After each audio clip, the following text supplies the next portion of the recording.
Good morning. My name is Timothy Mbatia, Head of Internal Audit. Good morning, Geoffrey Mushoki, County Solicitor.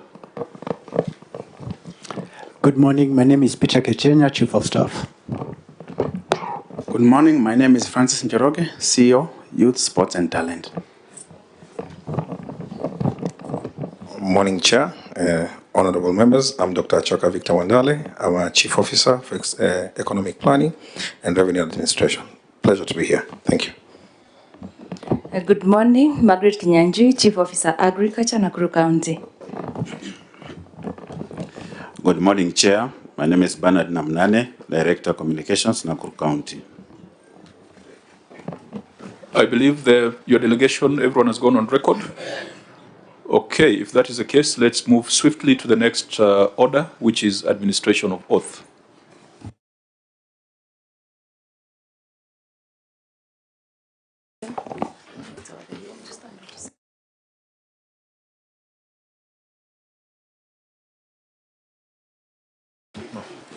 Okay.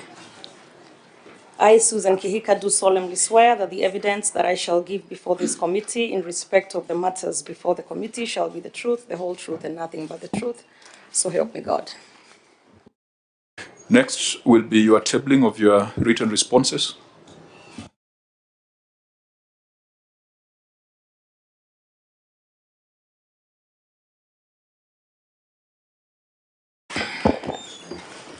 Thank you, Chair. Mr. Chairman, sir, I hereby table the following documents before the committee: management responses and accompanying annexures on the report of the Auditor General on the County Executive for the year 2024-2025, management responses and accompanying annexures on the report of the Auditor General on the receiver of revenue statements for the County Executive of the financial year or for the financial year 2024-2025, and management responses and accompanying annexures on the report of the Auditor General on the County Revenue Fund for the County Executive for the financial year 2024-2025. Auditor General, are we ready to proceed? Thank you, Chair. The responses were brought on time and we are ready to proceed. Thank you, Chair. Clerk of the Senate. Thank you, Chair. Yes, I can confirm that the responses were received in time. Okay, if that is the case, honorable members, we may proceed, but we first need to establish a few preliminary matters. The Senate made a resolution on the 31st of March, 2026, to adopt the report of the Auditor General on Nakuru County as is, because the executive failed to appear before this committee.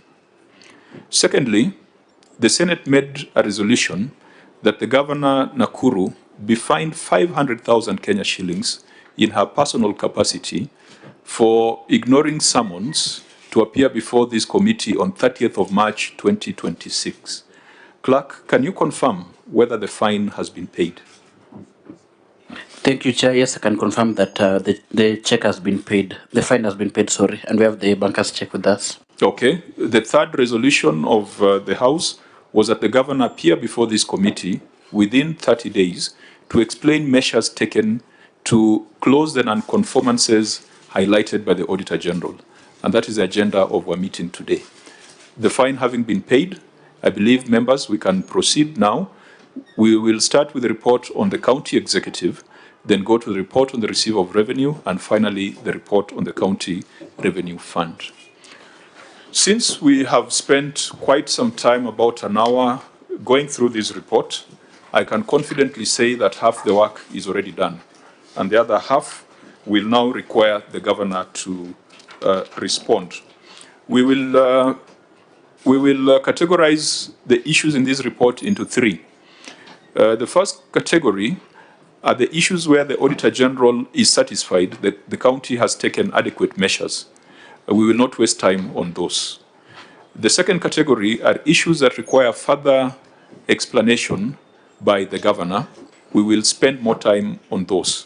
And the third category are issues that can be pushed to be considered in the substantive audit for 2025-2026 which has already begun. I believe the Auditor General is already on the ground. So we will isolate the issues which we must deal with here and the issues which shall be pushed to the next audit cycle. So let's start with the report on the Executive Auditor. Tell us what your opinion was, and then we go to the basis of that opinion. Thank you, Chair. For the year 2024-2025, Nakuru Executive Office got a qualified opinion, and it had issues, 34 issues.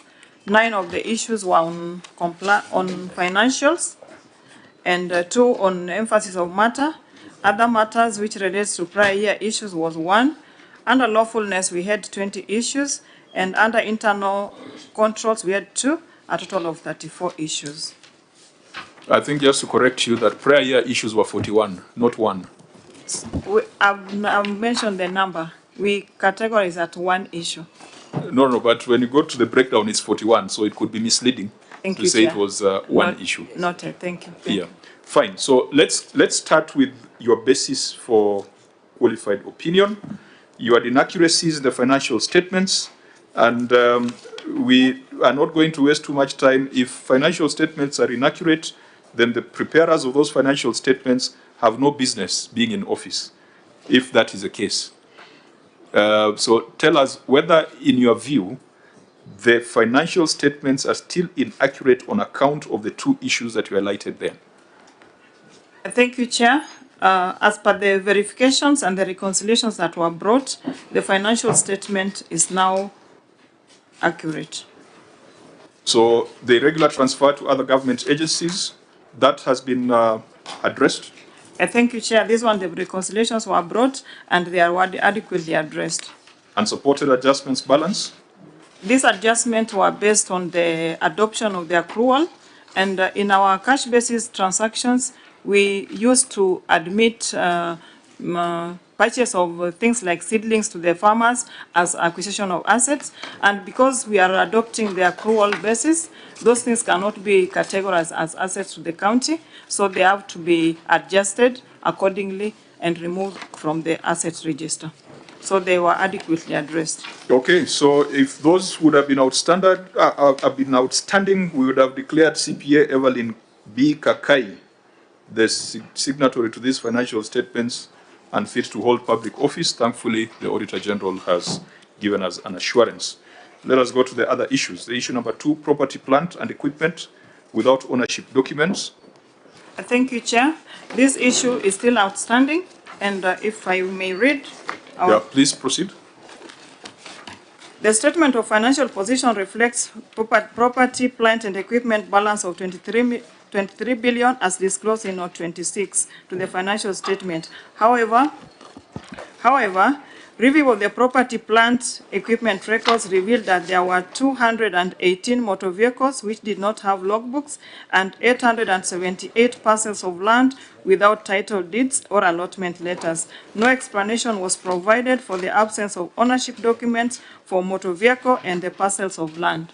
Further, the land register indicated that 10 parcels of land had been encroached by illegal settlers and private developers, and management had not taken any action to reclaim or settle the matter, to acquire titles or encroach parcels of land.